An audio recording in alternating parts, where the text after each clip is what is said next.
नमस्कार, आप देख रहे हैं आज तक। मैं हूं आपके साथ रोहित सरदाना। शाम के 5 बजने वाले हैं और वक्त हो गया है दंगल का। कांग्रेस में नेतृत्व के मसले पर कांग्रेस कार्य समिति की बैठक कल दंगल में तब्दील हुई, लेकिन उसके बाद फैसला हो गया कि फिलहाल सोनिया गांधी ही अंतरिम अध्यक्ष बनी रहेंगी और जल्दी एआईसीसी की भी बैठक होगी। लेकिन क्या इसके बाद नेतृत्व के मसले पर उठा तूफान शांत हो गया? कल कांग्रेस कार्य समिति की बैठक में नेतृत्व के मसले पर चिट्ठी लिखने वाले नेताओं को घेरे जाने की रिपोर्ट्स आई। उसके बाद चिट्ठी लिखने वाले नेता भी रणनीति बनाने में जुटे हैं। और इस समय की जो बड़ी खबर आ रही है कि कांग्रेस वर्किंग कमेटी के बाद पहली प्रतिक्रिया पूर्व केंद्रीय मंत्री और कांग्रेस के वरिष्ठ नेता आनंद शर्मा ने दी है। उन्होंने कहा है कि बीजेपी से टक्कर देने के लिए मजबूत विपक्ष की जरूरत है। उन्होंने कहा कि मसले उठाए जाना बगावत नहीं कहा जा सकता। यह बात आनंद शर्मा ने ट्विटर पर कही है और कांग्रेस के ही एक और अन्य नेता विवेक तनखा के ट्वीट पर प्रतिक्रिया देते हुए आनंद शर्मा ने यह बात कही है। आनंद शर्मा ने यह कहा है कि देश को मजबूत विपक्ष की जरूरत है बीजेपी के खिलाफ। अच्छा होता कि सारे साथियों ने वो चिट्ठी पढ़ी होती जो पार्टी में लिखी गई थी।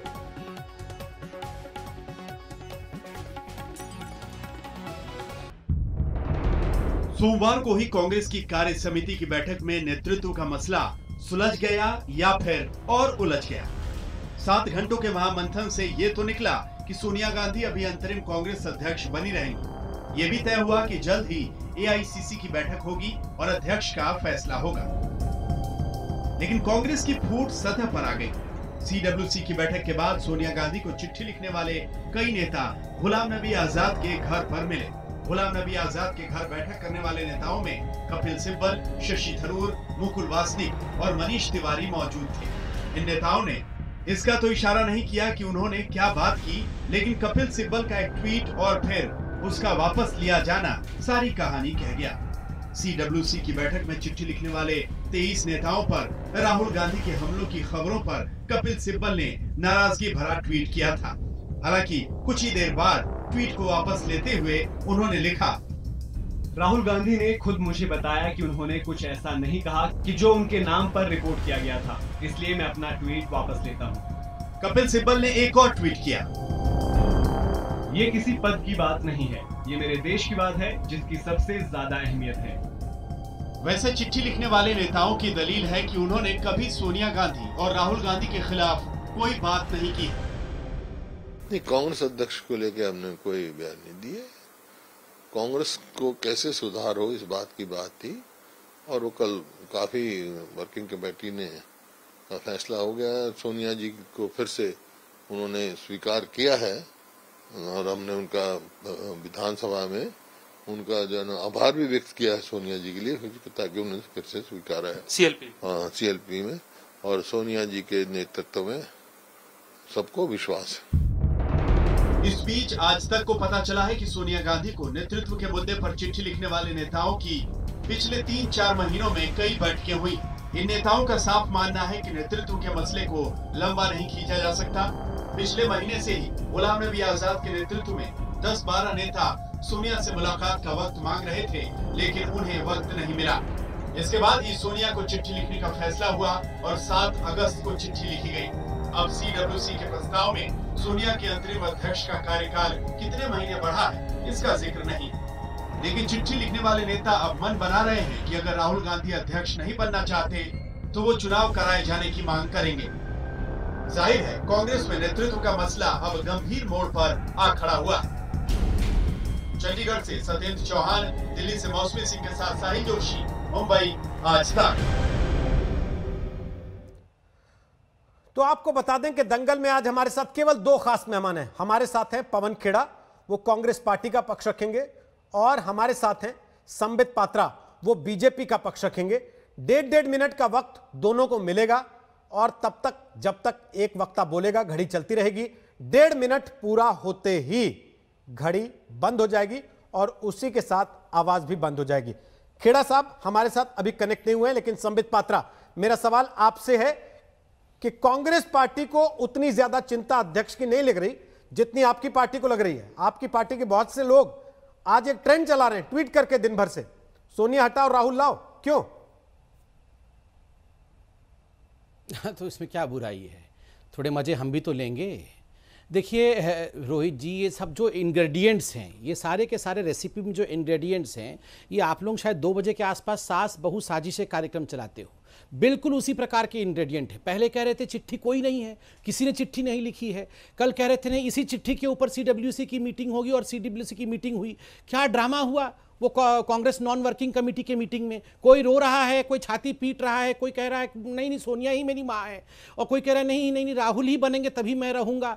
तो पूरा ड्रामा आपने देखा। फिर रात को देर रात तक डिनर भी हुआ है, उसमें भी साजिश हुई है। तो सास बहू साजिश की कहानी है। और मैं बता रहा हूं, कल से मैं सोशल मीडिया में देख रहा हूं, सास बहू साजिश में एक विषय ट्रेंड कर रहा है, क्योंकि आप ट्रेंड की बात कर रहे हैं। रसोड़े में कौन है, रसोड़े मतलब रसोई में, रसोड़े में कौन है, और उसका डायलॉग मैं बताता हूं, हूँ बहू फिट बैठता है। यहां सास खड़ी है और 2 बहुएं खड़ी है डायलॉग में, और सास कह रही है कल मेरे साड़ी पर जूस गिरा था और मैं नहाने गई थी, तुम चने कुकर पर चढ़ा करके मेरे पास आई थी, तब रसोड़े में कौन था, मैं थी तुम थी, मैं थी तुम थी, कौन था रसोड़े में। छोटी बहू कहती है ये राशि राशि बेन थी। फिर सास कहती है ये राशि कुकर में से चने निकाल दिए और खाली कुकर गैस पे चढ़ा दिया है। इस राशि ने कुकर में से चने निकाल दिए और खाली कुकर गैस पे चढ़ाया है। आज मैं आपको कहता हूं, देखिए ये राहुल ही राशि है और ये खाली कुकर ही कांग्रेस पार्टी है।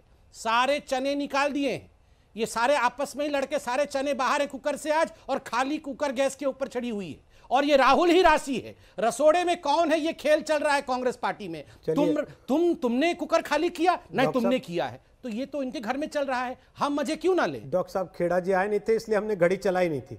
पहला जवाब वो भी ऐसे ही देंगे, फ्री राउंड, उसके बाद फिर घड़ी आएगी, 1.5 मिनट में अपनी अपनी बात कहिएगा। पवन खेड़ा जी, कल जो हुआ वो फिक्स मैच था जी।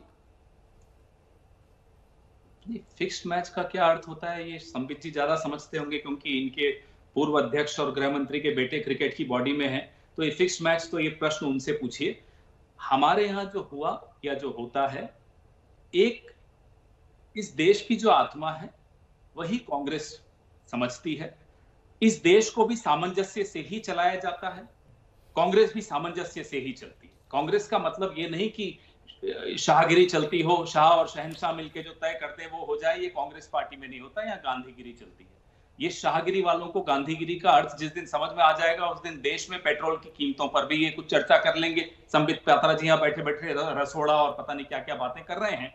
कल मैंने सुना, इनकी मधुर आवाज में गाना भी सुना, उम्मीद करता हूँ आज भी सुनाएंगे। तो मनोरंजन का माध्यम बने सरकार के लोग, वो देश में स्थिति सबके सामने है। कल की बात पर मैं आ जाता हूं। कल जो भी हुआ कोई छिपकर नहीं हुआ। हमारे यहाँ चर्चा होती है, हर मुद्दे पर चर्चा होती है, गिले शिकवे होते हैं, लोगों को अपनी बात रखने का मौका देने का मंच है सीडब्ल्यूसी, और उस मंच पर लोगों ने अपनी बात रखी। इसमें उछल कूद संबित पात्रा जी को क्यों मच रही है, मुझे ये नहीं समझ में आ रहा। अरे आपके यहाँ नहीं होता होगा, हमारे यहाँ होता है। आपके यहाँ 12 परिवार रेशम बाग में नागपुर में बैठकर तय करते हैं कि देश का प्रधानमंत्री कौन होगा, संघ प्रमुख कौन होगा, मंत्री कौन होंगे कैबिनेट में, उन मंत्रियों का ओएसडी कौन लगेगा। वो कभी चुनाव लड़ते हैं वो 12 परिवार जो रेशम बाग में बैठे हैं। उनका नाम संबित पात्रा को नहीं मालूम होगा। जिनका नाम संबित पात्रा को नहीं मालूम, वो संबित पात्रा का भविष्य तय करते हैं। ये है आपकी स्थिति। हमारी स्थिति सबके सामने है। कांग्रेस ने अगर 70 साल राज किया और आगे भी करेगी, तो एक कारण उसका यह भी है, संबित पात्रा जी आप भी सुन लीजिएगा ध्यान से, कान खोलकर, दोनों कान खोलकर। सामंजस्य के बगैर ये देश नहीं चल सकता, कोई संगठन नहीं चल सकता। और कांग्रेस इस देश में भी सामंजस्य बनाकर चलती है। कांग्रेस आपस में भी, हम सब आपस में सामंजस्य बनाकर ही संगठन को चलाते हैं। आप भी सीख लीजिए, ये शाहगिरी ज्यादा दिन चलने वाली नहीं है। आपको भी मुनाफिक नहीं बैठेगी ये शाहगिरी। आप भी बाहर निकल आइए गुलामी के। आप जो गुलामी कर रहे हैं ना शाह की, ये शाह की गुलामी आपको भी वाजिब नहीं बैठेगी। मैं आपको आज बता रहा हूं, आप मेरे मित्र हैं इसलिए बता रहा हूं, तो आपको मुफ्त में सलाह मैं क्यों दूं, लेकिन फिर भी दे रहा हूं। हमारे यहाँ जो हो रहा है बिल्कुल सही हो रहा है। ऐसा ही बड़े संगठनों में जो लोकतंत्र होता है इसी तरह के से होना चाहिए। ये देश अगर कोई चलाना चाहता है, इस देश में कोई शासन करना चाहता है, उसकी खिड़की रोशनदान, ताजी हवा आती रहे, ऐसे होने चाहिए। ठीक है सर, नहीं आता, सड़ांध मार रहा है। ठीक है सर, मैं इनका संगठन सड़ान इसलिए मार रहा है क्योंकि इनके खिड़की भी बंद है, दरवाजे भी बंद है, अंदर कोई मोर को दाना खिला रहा है, अगले सवाल में जब आपके पास आऊंगा खेड़ा जी, आधी रात को स्मृति ईरानी ट्विटर खेलती रहती हैं। ये इनके यहाँ चलता होगा। हमारे यहाँ लोकतांत्रिक परंपराएं हैं, मजबूत परंपराएं हैं, गर्व है हमारा, हमें अपनी इस पार्टी पर, उन लोगों पर भी जिन्होंने ये पत्र लिखा और उन लोगों पर भी जिन्होंने इस पत्र को देखा, उसकी बात सुनी, उन सब की बात सुनी, उस पर चर्चा हुई, उस पर निर्णय हुए। ठीक है सर, अब जब वापस आऊंगा तो 2 सवाल आपसे पूछूंगा। एक, क्या सोनिया गांधी जी को भी गर्व है उन लोगों पर जिन्होंने चिट्ठी लिखी? राहुल गांधी जी को भी गर्व है? और दूसरा, सर खिड़की कौन है, रोशनदान कौन है? ये ब्रेक अगली बार जब आपके पास आऊंगा तब पूछूंगा। उसके पहले संबित पात्रा, जो बातें उन्होंने आपको कही हैं उस पर आपकी प्रतिक्रिया, क्योंकि आप लगातार उंगली उठा रहे थे। 1.5 मिनट आपका शुरू हो रहा है संबित अब। देखिए, इन्होंने कहा कि दोनों कान खोल के पात्रा तुम सुन लो। मैं तो कहता हूं कि दोनों कान पकड़ के वो 23 नेता जिनको आप G23 कह रहे हैं, वो कल से उठक बैठक कर रहे हैं, कुछ उनके बारे में भी चिंता करिए, पानी वानी खिलाइए, पिलाइए जाके उनको। और ये अगर रोशनदान और खिड़की खुलने की बात है तो मैं तो ईश्वर से प्रार्थना कर रहा हूँ, गणेश जी पीछे हम सबको आशीर्वाद दे रहे हैं, गणेश जी कृपया करके इनके सारे खिड़की और सारे रोशनदान खोल दो, मजा ही आ जाएगा अगर ये खिड़की और रोशनदान है। और कह रहे थे कि देश की आत्मा है कांग्रेस, हाँ, ये परमात्मा को सिधारने वाली है, ज्यादा समय नहीं है। और मैं अंत में एक कविता भी लिख के लाया हूं कांग्रेस पार्टी के लिए, समय शायद होगा।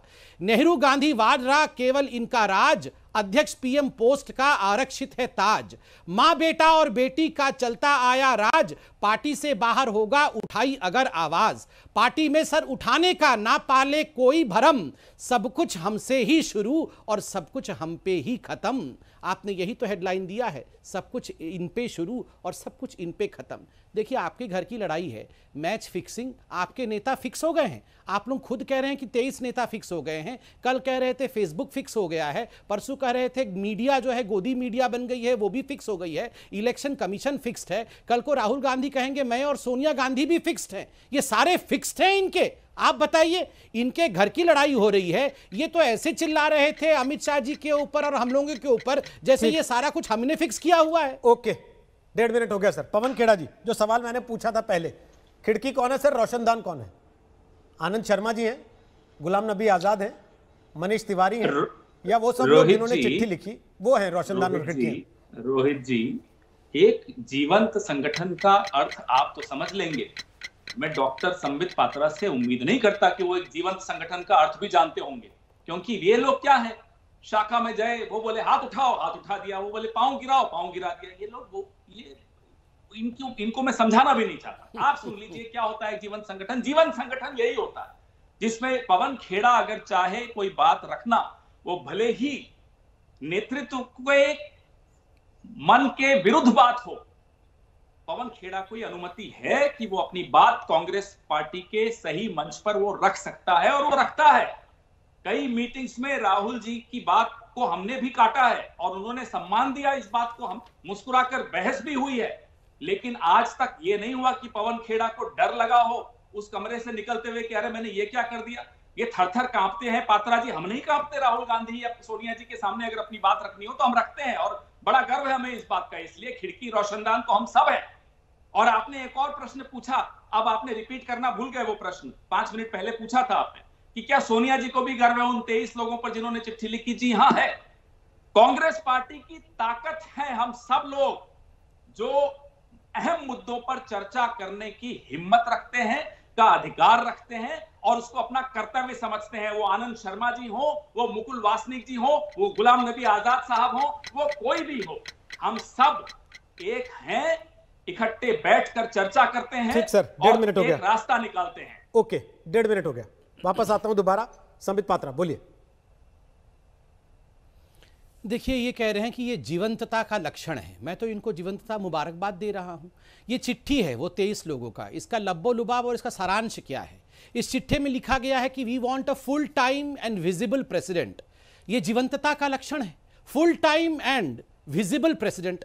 और आगे चिट्ठी में क्या लिखा हुआ है? लिखा हुआ है कि हमें एक ऐसा प्रेसिडेंट चाहिए जो न सिर्फ काम करता हुआ नजर आए बल्कि असल में जमीन पर उतर कर काम करे, क्योंकि फिर से पार्टी को खड़ा करना है। मतलब ये मान गए हैं, इनकी जीवंतता है कि पार्टी खड़ी नहीं है, पार्टी लेटी पड़ी है। और एक ऐसा अध्यक्ष चाहिए जो फुल टाइम हो, ये तो हम शुरू से ही कह रहे थे कि राहुल गांधी और ये बाकी सारे पार्ट टाइम नेता हैं इनके, ये कह रहे हैं कि हमें एक विजिबल अध्यक्ष चाहिए। हम तो शुरू से कह रहे थे कि ये फॉरेन कंट्री जाते रहते हैं, ये इनविजिबल रहते हैं। फिर ये कह रहे हैं कि ऐसा नेता चाहिए, एक ऐसा अध्यक्ष चाहिए जो केवल काम करने का नाटक ना करे बल्कि सच्चाई में जमीन में उतर कर काम करे। ये तो हम भी कह रहे थे शुरू से ही कि भैया ये जो 2-2 मिनट के क्लिप्स काट काट के वीडियो के डालते रहते हो, इससे ट्विटर पे कुछ नहीं होने वाला है। जमीन पे उतर कर काम करो, तब माने कि आप पार्टी हो। तो आप ये तो मान रहे हैं, सही बोल रहे थे भैया, उनके नेताओं ने जो बातें लिखी वो वही बातें जो आपकी पार्टी कहती रही, और जिसको लेके कल खींचतान भी हो गई इनकी पार्टी में कि भाई ये तो बीजेपी की तरफ से लिखाया गया है।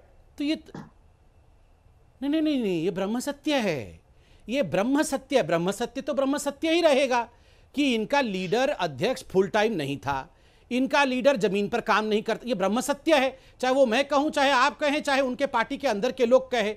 देखिए यहाँ कांग्रेस के जो प्रवक्ता आते हैं, मैं पवन जी के लिए नहीं कह रहा हूं, ये तो अच्छे व्यक्ति हैं, मगर जो कांग्रेस के प्रवक्ता आते हैं ये तो 100 टन का पत्थर अपने छाती पे रख के अब राहुल गांधी को डिफेंड करना है। कैसे करेंगे आप बताइए, कैसे करेंगे? 100 टन का पत्थर पहले ढूंढ के लाएंगे, छाती पे रखेंगे, फिर डिफेंड करना शुरू करेंगे। अब 23 लोगों ने 100 टन का पत्थर हटा दिया है अपने छाती के ऊपर से। ये पत्थर हटा करके उन्होंने लिखा है कि फुल टाइम अध्यक्ष दे दो, और आगे क्या क्या लिखा है बता देता हूं, अभी बताइएगा लूंगा। और आगे लिखा है राज्य, अच्छा आगे बता दूंगा, आगे बता, ठीक है आगे बता दीजिएगा, अभी और मौका मिलेगा। आप तो 2 ही लोग हैं ना, आज तो ज्यादा विवाद का विषय है नहीं, आपस में बात कर रहे हैं। जी, तो पवन खेड़ा जी, अगर लोकतंत्र है तो लोकतंत्र में एक पार्टी के इतने बड़े नेता को, जो पहले केंद्र में मंत्री रह चुका हो, जो अक्सर बड़े मुद्दों पर पार्टी को रिप्रेजेंट करता हो, अपने काम गिनाने पड़ते हैं सोशल मीडिया में आकर कि हम पे आरोप लगाया जा रहा है कि हम दूसरी पार्टी से उनसे काम कर रहे हैं, उनके कहने पे। जिस विषय में आप बोल रहे हैं वो विषय किसने गलतफहमी फैलाई, जिसने भी फैलाई, खैर वो बात समाप्त हो गई, क्योंकि जिस नेता की आप सिब्बल साहब की आप बात कर रहे हैं उन्होंने खुद बोला कि भाई मुझे गलतफहमी थी, मैंने वो ट्वीट डिलीट कर दिया। तो उस पर फिर आप चर्चा क्यों करना चाहते हैं? खैर छोड़िए। अगर आप कहते हैं काम गिनाने पड़ते हैं, तो यहाँ तो हमारे पात्रा जी के यहाँ तो ये आलम है कि सीधा नागपुर जाकर रिपोर्ट कार्ड देते हैं मंत्री, मोदी जी को भी नहीं मानते, सीधा वहां। आपको तो याद होगा जब इनकी पहली एनिवर्सरी हुई थी, इस देश का जो विपत्ति आने का, जब पहला साल 2014 और 15 के बीच का जो पहला साल गुजरा इस देश ने, जो मनाई 1 साल की विपत्ति, उस विपत्ति को इन लोगों ने कैसे मनाया? नागपुर में हर्षवर्धन जी, हमारे यहाँ दिल्ली के नेता हैं, हाथ बांधे खड़े थे मोहन जी भागवत के सामने, रिपोर्ट कार्ड दे रहे। कौन है मोहन भागवत? चुनाव लड़ते हैं क्या? रजिस्टर्ड हैं? कौन है? अरे वो खुद कैसे बने हैं हमें नहीं मालूम क्या? वो 12 परिवारों ने तय किया कि मोहन जी भागवत संघ प्रमुख बनेंगे। इनके यहाँ कौन सी चुनावी प्रक्रिया है? जरा ये तो आप पूछें रोहित जी, आपको बनता है, आप बिल्कुल पत्रकार है, आप पूछ सकते हैं। संबित पात्रा जी पूछ रहे हैं आपके यहाँ प्रक्रिया क्या होती है चुनाव की? अरे हमारे यहाँ तो होती है ना, आपके यहाँ बताइए। अमित शाह को किसने बनाया? अमित शाह को मजबूरी में संघ ने बोला कि बनाने दीजिए, मोदी जी और किसी की सुनते नहीं है। आपस में इन दोनों का कुछ चलता रहता है कई सालों से, एक दूसरे के कई राज जानते हैं। मोदी जी शाह जी के सारे राज जानते हैं, शाह जी मोदी जी के सारे राज जानते हैं, चलो इन्हीं को बना दीजिए। आपके यहाँ तो ऐसे बनाया जाता है। नहीं तो हमने भी वो आलम देखा था, नितिन गडकरी जी वाला आलम, बताएं, हम भी सुना देते हैं आपको। कौन इनकम टैक्स के नोटिस दिलवा रहा था, कौन सा आपका नेता स्टोरी प्लांट करा रहा था, हमारे पास आकर कहता था नितिन गडकरी जी के खिलाफ ये प्रेस कॉन्फ्रेंस कर दीजिए। हमने भी देखा आपके यहाँ किस तरह का बड़ा खूबसूरत लोकतंत्र है। पर पवन जी, तो 2 बातें, आप तो टिप्पणी ना करें। संबित पात्रा जी, आपने 2-3 बार 12 परिवारों का जिक्र किया। अच्छा गाते हैं, छोड़िए ना, कहाँ काजू कतली, लाइए खिलाइए, आज हम खाएंगे। चलिए आज गाना भी अभी टिकट मिली इस बात की खुशी में, नहीं, आपकी इच्छा पूरी करने के लिए, पवन जी आपकी इच्छा पूरी करने के लिए मैं भी रिक्वेस्ट करूंगा। आज वो काजू कतली नहीं, वो छोले बना रहे थे, आपने सुना नहीं? आप तब तक आए नहीं थे, वो कुकर में छोले चढ़ा रहे थे, आप तब तक पहुंचे नहीं थे। आपको भी बुलाया मैं लेकिन उससे पहले आपसे 2 सवाल पूछ रहा हूं पवन जी। एक, आपने कहा मोदी जी को भी पता नहीं होता, संघ कार्यालय में पता होता है, जबकि पिछले 6 साल से आपका आरोप यह था कि सब कुछ केवल मोदी जी को ही पता होता है, बाकी सरकार में किसी को नहीं पता होता। दूसरा, आपने कहा 12 परिवार, मुझे पता नहीं ये 12 परिवार की थ्योरी क्या है, लेकिन आपने बताइए तो आप ही से पूछ रहा हूं सर, 12 परिवार का फैसला लेना लोकतंत्र कहा जाएगा या अकेले एक ही परिवार के 2 आदमियों का बैठ के फैसला ले लेना लोकतंत्र कहा जाएगा? दोनों बातों का उत्तर देता हूं। बड़ा अच्छे खूबसूरत प्रश्न। हम मोदी जी से ही तो बात करेंगे। अरे चुनाव लड़ते हैं, उन्हीं से बात करेंगे ना। चेहरा तो वही है, मुखौटा तो वही है। अब मुखौटे से ही तो बात करेंगे, असली चेहरा तो हमें भी नहीं मालूम कौन। आप कहते हैं वो 12 परिवार है इसलिए लोकतंत्र है। अरे हमारा जो गांधी परिवार है चुनाव लड़ता है साहब, कोई ऐसे ही नहीं खैरात में हमने बना रखा है, माफ कीजिएगा। और हमें गर्व है इस परिवार पे, और कारण है इस गर्व के। गर्व इस बात का है कि इस देश के प्रति जो वचनबद्धता है इनके मोहन जी भागवत के खानदान में नहीं है। ये हमें भाषण देते हैं देश प्रेम का, इस देश के पर दो लोगों ने जान गंवाई, वो छोड़िए। आप तो उसको कल मैंने सुना था रोहित सरदाना जी, आपने कि क्या रॉयल्टी लेते रहेंगे आपके, वो भी प्रश्न मैंने सुने थे। तो इसलिए उस तूतू मैमे में नहीं जाऊंगा, शहादत को मैं तूतू मैमे का विषय भी नहीं बनाऊंगा। लेकिन मैं जो सवाल कल पूछ चुका हूं, मैं आज दोहराऊंगा भी नहीं सर। मैं आपके प्रश्न, आपकी पार्टी के जो नेता थे उन्होंने कल जवाब दे दिया था, तो मेरे को बोलने दीजिए, मैं दोहराऊंगा भी नहीं उसे। बोलिए। बिल्कुल, आपको मैं बहुत बहुत धन्यवाद देता हूं, लेकिन मुझे बोलने दीजिए। तो हमें गर्व है तो कुछ कारण है उस गर्व का। इस देश को एक सूत्र में पिरोकर रखने की काबिलियत, आजमाई हुई काबिलियत अगर इस किसी में है, हमारे नेतृत्व में, हमें इस बात का गर्व है। जब मैं कहता हूं हमें गर्व है, तो आप जो बार बार कोशिश कर रहे हैं G3 G23 पता नहीं क्या क्या ये बोल रहे हैं, उन सबको गर्व है, हम सबको गर्व है। ठीक है। कल की बैठक की अगर रेजोल्यूशन आप देखेंगे तो उसमें सब कुछ तय है, स्पष्ट है। इसीलिए तो खेड़ा जी मैंने पूछा था, मिलकर इसीलिए तो मैंने पहला सवाल पूछा था सर। और सरकार की शहनशाहगिरी के खिलाफ हम मोर्चा खोलेंगे, मजबूती से खोलेंगे और आपको चौंकाने वाले सर वो रेजोल्यूशन देख के ही तो मैंने पहला सवाल पूछा था कि भाई ये मैच फिक्स था क्या, जिस पर आपने बॉल उनकी तरफ घुमा दी थी। अभी ठीक, वापस आऊंगा फिक्सिंग का काम जय शाहजहां और नहीं, वापस आऊंगा सर, बिल्कुल वापस आऊंगा, तब बोलिएगा। संबित पात्रा लगातार मुस्कुरा रहे हैं, क्यों मुस्कुरा रहे हैं सर? राहुल गांधी अध्यक्ष बने कि सोनिया गांधी बने कि प्रियंका गांधी बन जाए या अगली पीढ़ी से कोई बने संबित पात्रा, इसके लिए बीजेपी को सोशल मीडिया पे ट्रेंड चलाने की क्या जरूरत है? अरे ये बहुत गलत बात है रोहित भाई, थोड़े मजे भी ना लें, बताइए ये क्या कमाल की बात है? टेंशन किसी को लेना नहीं चाहिए। देखिए उनके घर में जो चल रहा है वो हम सब देख रहे हैं, हम थोड़े भी मजे ना लें। ट्रेंड क्या चला दिया, इनको मुश्किल हो रही है। अब मैं मुस्कुराऊं बिना डिबेट में, मैं गम खा के बैठूं यहाँ पे, क्यों गम खा के बैठूं? देखिए ये बड़ी बड़ी बातें कर रहे थे, जीवंत पार्टी है, हमारे पार्टी में डेमोक्रेसी है, पूरे देश को एक सूत्र में ये परिवार बांध के रखता है। अरे पहले अपने आप को तो बांध लो सूत्र में, बाद में पूरे देश को सूत्र में बांधिएगा। देखिए ये जो चिट्ठी लिखी गई है, किन लोगों ने लिखी है? ये जो चिट्ठी कल लीक हुई है, किन लोगों ने लीक किया है? कल जो वर्चुअल मीटिंग हो रही थी, अहमद पटेल को क्यों वर्चुअल मीटिंग के बीच में कहना पड़ा कि मुझे तो एक इंक्वायरी कमेटी बैठाना पड़ेगा कि ये वर्चुअल मीटिंग की सारी कंटेंट कौन लीक कर रहा है? ये बताइए, वहाँ बीजेपी वाला बैठ के कर रहा था क्या? और अभी मैं यहाँ पे कांग्रेस पार्टी के प्रवक्ता को सुन रहा हूँ, वो तो 12 परिवार फलाना ये वो, मैं जान रहा हूँ कि कांग्रेस में अध्यक्ष क्यों नहीं बन पा रहे हैं। ये सारे के सारे लोग तो नागपुर में बैठ के खिड़की से ताका झाकी कर रहे हैं, तो इनके पास टाइम ही कहाँ है, अपने घर को संभालने का टाइम ही कहाँ है? कौन संघ में कहाँ जा रहा है, कौन कितने बजे ट्वीट कर रहा है, ये सारा इसी में बिजी है। फिर बोलते हैं हम मोदी जी से प्रश्न पूछेंगे। अरे पहले ये 23 लोगों की इंक्वायरी कर लो कि किसने किसके कहने पर चिट्ठी लगी, और अभी जो रात के 12-12 बजे तक डिनर पार्टी चल रही है, इसका क्या होने वाला है ये सब देख लो। और जहाँ तक ये जो तेरे नाम से शुरू और तेरे नाम से खत्म आपने आज शीर्षक दिया है, नेहरू के वंश को माना था रतन, ये कांग्रेसियों के लिए है। नेहरू के वंश को माना था रतन, उन्हीं के हाथों हुआ है पतन, तेरे नाम से शुरू तेरे नाम से खत्म। और रोहित जी एक बात और बता दूं, मैं आज प्रेडिक्ट कर रहा हूं, प्रेडिक्ट करके जाऊंगा। तेरे नाम से शुरू तेरे नाम से खत्म, अलान से शुरू एंटोनियो पे खत्म। तेरे नाम से शुरू तेरे नाम पे खत्म, अलान से शुरू एंटोनियो पे खत्म। अब ये बोलेंगे आपकी अलान कौन है? अलान ऑक्टेवियो ह्यूम, A.O. ह्यूम, 1885 में कांग्रेस पार्टी उसने शुरू किया था, और अब अलान से एंटोनियो तक का सफर ये कंप्लीट हुआ है। तेरे नाम से शुरू तेरे नाम पे खत्म, विदेश से शुरू होकर विदेश में ये खत्म होगा। मैं आपको आज लिख के बता रहा हूं, तो मैंने आपको आप ही के एक डिबेट में आज से ठीक, ये तो 2012 से बता रहे हैं। मैंने कांग्रेस मुक्त भारत का नारा कब दे दिया था आपने? तो ये तो होते, और कांग्रेस मुक्त भारत तो हो ना हो, लेकिन कांग्रेस युक्त बीजेपी जरूर बना लिया आपने।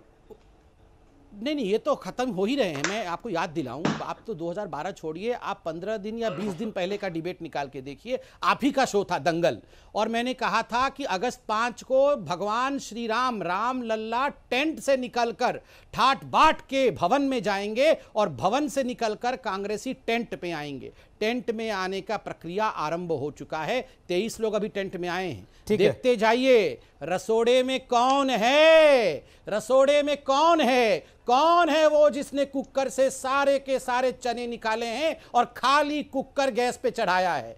राहुल ही राशि है। ओके, राहुल पवन ही खेड़ा राशि जी। है, मैं बता रहा हूं, पवन इनकी खेड़ा राशि जी। खराब है। पवन खेड़ा जी, जी रोहित, ग्रुप 23, आपकी पार्टी के नेता भी ग्रुप 23 कह रहे हैं उसको।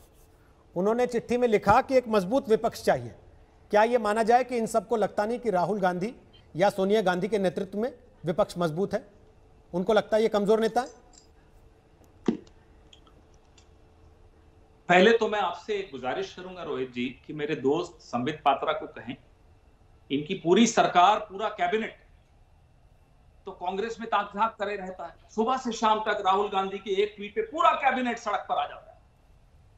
वो सब छोड़िए और आप भी संबित पात्रा जी रसोड़े से बाहर निकल के पेट्रोल के दामों पर जरा देख लीजिए, छोटे व्यापारी की मुसीबत को जरा देख लीजिए, कोरोना का कहर जरा देख लीजिए, चीन ने कब्जा कर लिया इतना बड़ा, उस पर जरा कुछ टिप्पणी कर लीजिए। थोड़ा सा रसोड़े से बाहर आने का समय अब आपके लिए भी आ गया है संबित पात्रा जी। कब तक रसोड़े में अपनी जान गंवाते रहोगे? बाहर आइए रसोड़े से और देश की तरफ जरा देखिए।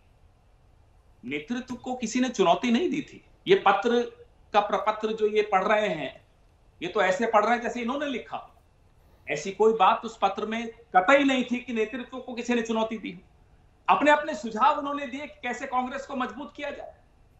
उसमें ये चटकारे ले लें, इनका समय गुजर रहा है, गुजरने दीजिए, हमें कोई आपत्ति नहीं है, मुस्कुराएं, हमें तो इनका मुस्कुराता चेहरा भी अच्छा लगता है, उसमें कोई दिक्कत नहीं। हम यूं थोड़े हैं कि बीजेपी मुक्त भारत कर दें, हमें नहीं चाहिए बीजेपी मुक्त भारत। बीजेपी रहे, इस देश में रहे, विपक्ष की भूमिका अच्छी निभाती है, विपक्ष में रहे, ये हम बिल्कुल सुनिश्चित कर देंगे कि जहां जिसका काम उसी को साजे और करे तो जूता बाजे, जूते बजी रहे। देख लीजिए, आप विपक्ष के लिए उपयुक्त हैं और हम सत्ता के लिए उपयुक्त हैं, और ये हो जाएगा क्योंकि देश भी ये समझ रहा है। मैं बचपन में सुनता था, लोग कहते थे कि साहब, मैं प्रचार करता था कांग्रेस का, बहुत छोटा था, स्कूल में था। एक लाला जी की दुकान पे गया, लाला जी ने कहा कि देखो साहब, हमारे तो बुजुर्ग एक कहते हैं कि हम बीजेपी को सपोर्ट करेंगे और कांग्रेस को वोट करेंगे। बड़ी अच्छी बात। मेरे को उस वक्त तो गुस्सा आया, बीजेपी को सपोर्ट कैसे करोगे? उन्होंने कहा नहीं सुनो, इधर बैठो, बीजेपी को सपोर्ट इसलिए करेंगे कि वो हमारी बात उठाती है, सरकार तक पहुंचाती है, और आपको वोट इसलिए करेंगे कि सरकार चलाना सिर्फ आपको आता है। आज वो बात इतनी सही लगी, आज से 30 साल पुरानी बात मैं आज आपको बता रहा हूं, इतनी सही बात लगी हो। ये संबित पात्रा जी दिन भर रसोड़े में है, ये सत्ताधीश पार्टी के स्पोक्समैन है, और रसोड़ा, छोले भटूरे, काजू कतली, चिंगारी, ये क्या मजाक बना रखा है? बताइए ना, 14 दिन से लगातार पेट्रोल की कीमतें क्यों बढ़ी है? जवाब दीजिए। हर व्यक्ति सुनना चाहता है संबित पात्रा जी आपके मुंह से, खेड़ा जी, क्योंकि आपके मंत्री तो व्यस्त है राहुल गांधी पे हमला बोलने में। आप ही आपने कहावत कही, क्यों पेट्रोल की कीमतें बढ़ रही हैं? क्यों चीन को आप लाल आंख नहीं दिखा पा रहे हो? क्यों नेपाल अपना नक्शा बदल रहा है? जवाब दीजिए संबित पात्रा जी। खेड़ा जी, आपने कहावत कही क्या हो रहा है हम तो बता ही देंगे आपको, चिंता मत करिए। आपने कहा जिसका काम उसी को साजे और करे तो जूता बाजे। जूता बजना चाहिए था सर इन पर, जनता की तरफ से, बदरा आपकी पार्टी में, आप ही के लोगों की तरफ से। हमारे यहाँ तो ऐसी कोई बात नहीं हो रही, हमारे यहाँ चर्चा हो रही है। इनकी आदत ही नहीं है चर्चा की, तो इनको लगता है अरे चर्चा कैसे होगी इस पार्टी में? हमारे यहाँ तो आंख भी उठा के नहीं बात कर सकते अमित शाह के सामने। जेपी नड्डा जी भी हाथ बांध के अमित शाह के सामने खड़े होते हैं। अध्यक्ष वो है, लेकिन थर थर कांपते हैं अमित शाह से। हमने तो अब यह भी सुना है कि नरेंद्र मोदी जी भी डरते हैं अमित शाह से। कुछ तो राज होगा, कुछ होगा, हमें नहीं मालूम क्या कारण है। आपस के इनके संबंध हैं, उम्र में तो मोदी जी बड़े हैं, तजुर्बे में भी मोदी जी बड़े हैं, पद में भी मोदी जी बड़े हैं, लेकिन अमित शाह से डरते हैं। तो कुछ तो कारण रहे होंगे। हमारे यहाँ ये सब नहीं होता। हमारे यहाँ आपस में खुलकर बात होती है, उसको ये कहते हैं जूताबाजी, क्योंकि इनकी लोकतंत्र की आदत ही नहीं है। न पार्टी में लोकतंत्र बर्दाश्त करते हैं और न देश में ये लोकतंत्र चलने देंगे। ये इनकी सब कुछ सामने आ गया। किसी की पार्टी में लोकतंत्र है तो इन्हें अटपटा सा लगने लग गया। अबे हम तो ये बोलते हैं अब इनको देश का भी लोकतंत्र अटपटा लगने लग गया। देखिए ना क्या कर रहे हैं। ओके, संबित पात्रा बोलिए, जवाब दीजिए। अरे सुबह से तो मैं बोल रहा हूं और लोकतंत्र ले लो थोड़ा सा, इतना कम लोकतंत्र लेके क्यों घूम रहे हो? थोड़ा आप भी रख लो। मैं तो ईश्वर से प्रार्थना करता हूं। रोहित जी, मैं तो शांति से बैठा, थोड़ा लोकतांत्रिक लोकतंत्र आप भी अपनी पार्टी में ले आइए। बस इतनी सी गुजारिश कर रहा हूं। रसोड़े में भी थोड़ा लोकतंत्र होना चाहिए या नहीं होना चाहिए? या संबित पात्रा को कह दो छोले बनाओ तो संबित पात्रा छोले बनाएगा, ऐसा नहीं होना चाहिए। रोहित जी अगर हो गया हो तो मैं बात कर लूं कि नहीं आप छोले नहीं बनाओ। रोहित जी अगर समाप्त हो जाए तो मैं बात कर लूं। नहीं, मैं आपका डिसअपॉइंटमेंट समझ सकता हूं खेड़ा जी। नहीं होना चाहिए। आप कल से काजू कतली के चक्कर में थे, आपको मिले छोले, तो सर ये मेरी गलती नहीं है। तो कह रहे हैं रोहित सरदाना जी, मैं आपका इनको थोड़ा शांत कर दीजिए। आपसे पूछ रहा हूं, ठीक है सर, ठीक है, संबित पात्रा जवाब दे रहे हैं, सुन लेते हैं। संबित पात्रा बोलिए। अरे रोहित जी, मैं तो बोल रहा हूं, मैं ईश्वर के चरणों में प्रार्थना कर रहा हूं कल से। इन्होंने काजू कतली भी अगर देख ही लिया है तो मैं बता दूं, मैंने कल प्रार्थना किया था मुरलीधर जी को, ईश्वर को, कृष्ण जी को, कि और थोड़ा सा लोकतंत्र आपको दे दे। मैं तो बोल रहा हूं, सड़क पे उतर के एक दूसरे के सर भी फोड़िए, लोकतंत्र के नाम पे एक दूसरे से जूतम पजरी करिए, हमें क्या जा रहा है, बिल्कुल करिए। देखिए, एक कहावत है, बाप ने मारी मेंढकी बेटा तीरंदाज, ये बहुत फेमस मुहावरा है हिंदी में। बाप ने मारी मेंढकी और बेटा तीरंदाज। ये कांग्रेस के सारे प्रवक्ता तीरंदाज बने हुए हैं, वहां बाप मेंढकी मारा हुआ है। आप बताइए कांग्रेस में हो क्या रहा है? और ये तीर कमान निकाल कर ऐसे बैठ के दंगल कर रहे हैं, हमारे पार्टी में ऐसे, हमारे पार्टी में वैसे, जैसे बड़े एकदम दंगल में आ गए हैं जीतने वाले। अरे घर संभालो पहले, बाकी आके ताका झाकी बाद में करना। बिगड़ती बात बने नहीं, बिगड़ती बात बने नहीं, लाख करे कित कोई, बिगड़ती बात बने नहीं, लाख करे कित कोई, रहीमन बिगड़े दूध को मथे न माखन होय, रहीमन बिगड़े दूध को मथे न माखन होय। ये दूध बिगड़ चुका है, कितना भी मथ लो ये मक्खन नहीं बनने वाला है, इसको आप समझ लीजिए, जान लीजिए। राहुल गांधी को मथते रहिए, मथते रहिए, मथते रहिए, मक्खन नहीं निकलने वाला है। और अंत में वो जो लाला जी थे जो कह रहे थे मैं सपोर्ट तो बीजेपी को करूंगा, वोट तो कांग्रेस पार्टी को करूंगा, आप बताइए जरा, आप सपोर्ट करेंगे सोनिया जी को, वोट करेंगे राहुल जी को, या कैसे करने वाले हैं? आज ये सपोर्ट और वोट वाली बात तो कांग्रेस पार्टी के घर के अंदर चल रही है। कुछ लोग दिखा रहे हैं कि हम सपोर्ट कर रहे हैं सोनिया जी को, चाह रहे हैं राहुल जी को, कुछ लोग दिखा रहे हैं कि हम सपोर्ट कर रहे हैं राहुल जी को, वोट कर रहे हैं कि हम ही में से किसी को बना दो अध्यक्ष। ये परिस्थिति आज आपके घर में है, पहले अपने घर को ठीक करिए, फिर तीरंदाज बनिएगा। डॉक्टर पात्रा, ये सवाल आज विपक्ष पूछ रहा है, देश की जनता भी तो पूछेगी ना। पेट्रोल पर आप नहीं बोलेंगे, चीन पर आप नहीं बोलेंगे, ठीक है, इस समय देश में कोरोना के केस 31 लाख के पार हैं, उस पर आप नहीं बोलेंगे, लेकिन कांग्रेस पार्टी पर आप छोले भी बनाएंगे और काजू कतली भी बंटवाएंगे, क्योंकि उनके यहाँ लड़ाई हो गई, आपको बड़ी खुशी हुई उससे। रोहित जी वाजिब प्रश्न है, बिल्कुल मैं उत्तर देता हूँ। रोहित जी देखिए, आज डिबेट का विषय ही कांग्रेस है। आपने इससे पहले, मुझे लगता है मैं व्यक्तिगत रूप से आपके साथ और उसके बाद 6 बजे के डिबेट में भी चाइना पे लगभग 20 डिबेट किया होऊंगा। व्यक्तिगत रूप से कोविड के लॉकडाउन के समय 20 या 30 डिबेट कोविड के ऊपर भी किया होऊंगा। आज विषय ही कांग्रेस का है, जो विषय डिबेट का है उसी पे बात करेंगे। और मैं पूछता हूं, ये प्रश्न तो रोहित सरदाना पूछ रहे हैं, कांग्रेस पार्टी ने 4 दिन से कोई प्रेस कॉन्फ्रेंस किया है कोविड को लेकर? इनकी जूतम पजरी बंद होगी तभी तो प्रेस कॉन्फ्रेंस करेंगे, ये कर लेना। ये क्या मोदी जी, अमित शाह जी का और जगत प्रकाश नड्डा जी का कर्तव्य है कि एक अच्छा सा पहले मजबूत विपक्ष तैयार करें, फिर विपक्ष तैयार होने के बाद उनको हम प्रेस मटेरियल भी दे के ले ये भी लो, जरा ये बढ़ गया है, जरा इसके बारे में प्रेस कॉन्फ्रेंस करो, फिर इनको ट्विटर भी करे, फिर ये आके प्रेस कॉन्फ्रेंस करेंगे। ये सब बनाना हमारा काम है क्या? आप बताइए। हम तो मजे लेंगे। निकम्मा है, नकारा है, केवल अंग्रेजी बोलता है, दिखने में सुंदर है, ये सब तो इन्हीं के नेताओं ने इन्हीं के नेताओं के लिए कहा था। पहले उस समय कहा था 30-30 करोड़ रुपए ले गए हैं बीजेपी से, यही पवन खेरा कह रहे थे ना कि 30 करोड़ रुपए हमसे लिए हैं, अब वापस कर दो 30 करोड़ रुपए। अब तो सारे आ गए हैं, निकम्मा भी आप ही के पास है, नकारा भी आपके पास है, वो हैंडसम और अंग्रेजी बोलने वाला भी आपके पास है। अरे 30 करोड़ रुपए लिए थे तो वापस करो ना। अब उस समय भूल गए, ले तो लिए 30 करोड़ रुपए, अब लेने का नाम नहीं है। देखिए, कंफ्यूजन इज कांग्रेस नेम।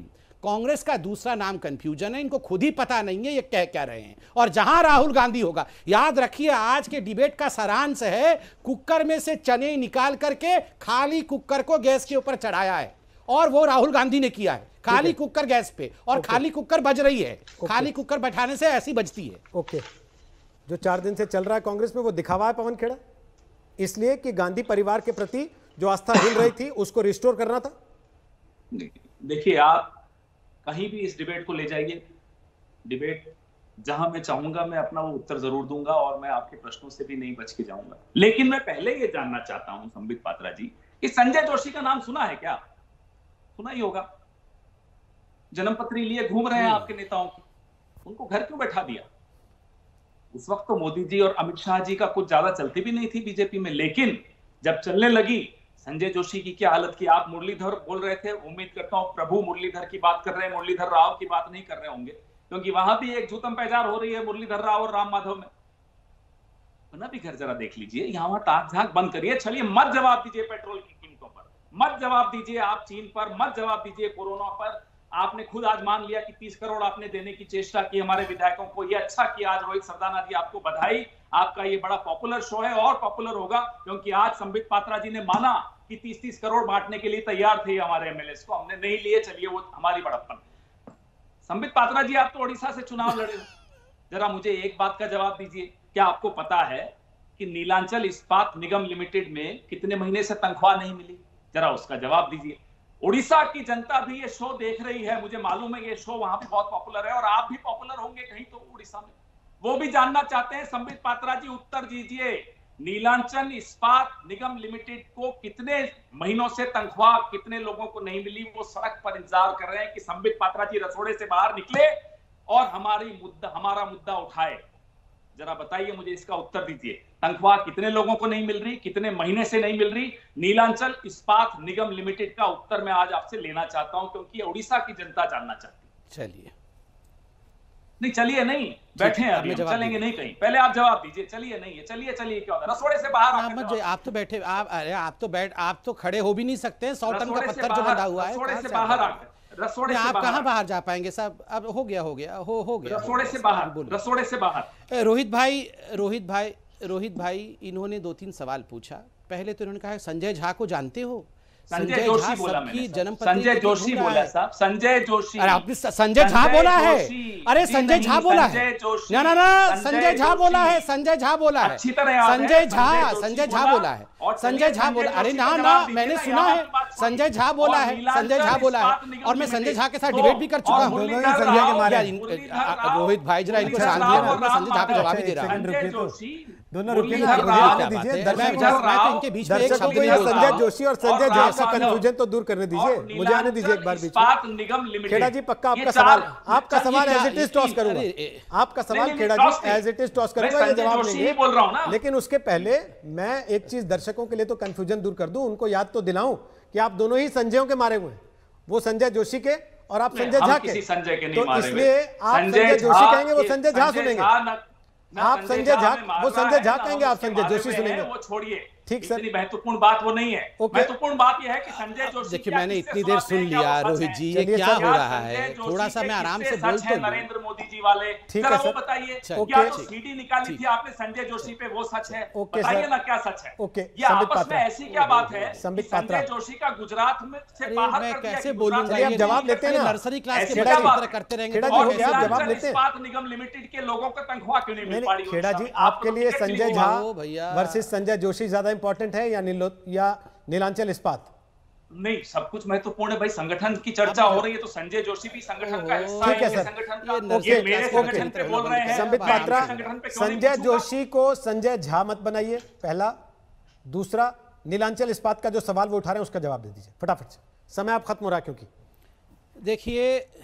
देखिए वाड्रा किस पाथ निगम, इन्होंने पूछा कि वाड्रा किस पाथ किस राह चलेगी, वाड्रा किस पाथ निगम, अरे वाड्रा किस पाथ निगम, आपने बोला वाड्रा किस पाथ निगम लिमिटेड, वाड्रा किस पाथ ने आपने बोला वाड्रा किस पाथ निगम लिमिटेड, मैं तो उसी निगम के बारे में बोल रहा हूँ जिसके लिए जूतम पत्री हो रही है।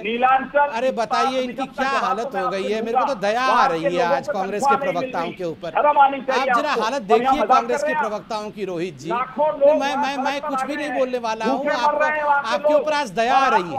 जिसके यहाँ पर राहुल गांधी जैसा नेता हो, दोनों रुकिए, उसके यहाँ प्रवक्ता की हालत ऐसी ही होने वाली है। आप स्वास्थ्य खराब मत करिए राहुल। खेड़ा जी एक सेकंड रुकिए, संबित जी आप भी रुकिए, स्वास्थ्य खराब मत करिए, मैं चुप हो जाता हूं। संबित जी, हाँ दोनों चुप होइए ना, मैं कुछ कह रहा हूँ, मैं ये कह रहा हूँ पवन जी, इस कार्यक्रम में जो आदमी जो बोलता है वो अपनी पार्टी, अपनी सरकार, अपने नेताओं की नीति को देश के सामने रखता है, और इसमें रेफरी मैं नहीं हूं सर, रेफरी देश की जनता है। अगर आप मेरे या इनके किसी सवाल से भागते हैं, देश की जनता उस चीज को पकड़ लेती है। ये मेरे आपके किसी सवाल से भागते हैं, देश की जनता उस चीज को पकड़ लेती है। मुझे लगता है हम जनता पर ही ये फैसला छोड़ें, ये जो भी जवाब देंगे जनता उसको एक्सेप्ट करती है कि नहीं करती है, जनता तय करेगी। और कार्यक्रम खत्म होगा ना पवन जी, वो पोल से खत्म होगा, पोल के जवाब अपने आप में बहुत कुछ बता देते हैं। तो एक एक करके एक दूसरे को सुन लीजिए, कोई मुझे लगता नहीं इसमें एक दूसरे पर बोलने की आवश्यकता है। अब तक आप दोनों बहुत अच्छे से एक दूसरे ऊपर बातें कहते आए और सुनते भी आए एक दूसरे को। संबित पात्रा जवाब दीजिए, संजय जोशी को संजय झा बनाकर और नीलांचल इस्पात को वाड्रा इस्पात बनाकर आप बचा लेंगे क्या? बोलिए संबित मैंने पात्रा। शांति से हाँ, मैंने शांति से सुन रहे हैं, बोलिए। देखिए रोहित भाई, मैं तो कह रहा हूँ आज कांग्रेस पे डिबेट हो रहा है, मैं क्यों अपना दिमाग खराब करूँ? आप बताइए। आप संजय जोशी की बात कर रहे हैं। देखिए मैं आपको एक सूत्र देता हूँ, democracy minus discipline is equal to chaos. Democracy में अगर डिसिप्लिन नहीं होगा, अनुशासन लोकतंत्र में नहीं होगा, तो जो अंजाम होगा वो ध्वंस होता है, विध्वंसता होती है, वो केओस होता है, जो आज कांग्रेस के घर में हो रहा है। आज उनके घर में कन्फ्यूजन है। ब्लड प्रेशर मैं क्यों अपना बढ़ाऊं बैठकर? क्यों मैं अपना ब्लड प्रेशर बढ़ाऊं? दूसरी बात है, देखिए मैंने कहा ये इस्पात निगम लिमिटेड के बारे में पूछ रहे हैं, क्यों आज कांग्रेस इतनी कमज़ोर क्यों है कि जो विषय आज यहाँ पवन खेड़ा जी रख रहे हैं उनके लोग एक प्रेस कॉन्फ्रेंस तक नहीं कर पा रहे हैं। मैं तो कह रहा हूँ कि कांग्रेस किस पाथ निगम लिमिटेड, ये किस पाथ पे चलने वाली है, पहले उसकी चिंता करिए, उसके बाद आप विषयों को लाके प्रेस कॉन्फ्रेंस करिए, हम सबका जवाब देंगे। और मैं आपको बता दूं पवन जी और रोहित जी, हम भी चाहते हैं।